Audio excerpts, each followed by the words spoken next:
Hi friends, இன்றைக்கி பார்த்தீங்கன்னா பஞ்சபாத்திரத்தில் என்ன பொருள் சேர்க்கலாம் அப்படின்னு பார்க்கலாம். மஞ்சள் குங்குமம் வச்சுருக்கேன். இப்போ இது வந்து நல்லா நான் வாஷ் பண்ணி எடுத்து வச்சுருக்கேன்.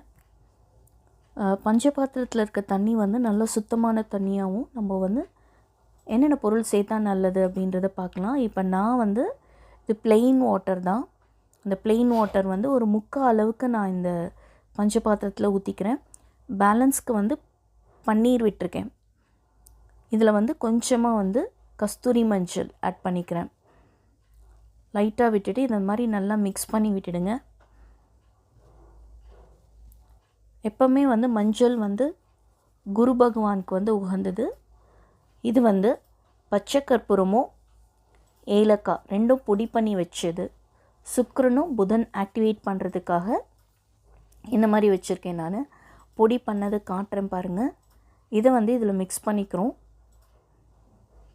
இந்த மாதிரி போடும்போது பார்த்திங்கன்னா வாசனை நல்லா இருக்கும். அதே மாதிரி நல்ல லக்ஷ்மி கடாட்சமாகவும் இருக்கும். இதில் வந்து நான் இந்த அளவுக்கு வந்து பச்சை கற்பூரமும் ஏலக்காய் எடுத்து நல்லா மிக்சியில் பொடி பண்ணி வச்சுருக்கேன்.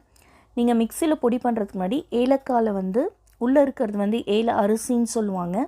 அந்த க்ரீன் கலரில் இருக்க அந்த தோலை நீக்கிட்டு நீங்கள் மிக்சியில் போட்டு பொடி பண்ணிங்கன்னா நல்லா வந்து உங்களுக்கு வந்துடும்.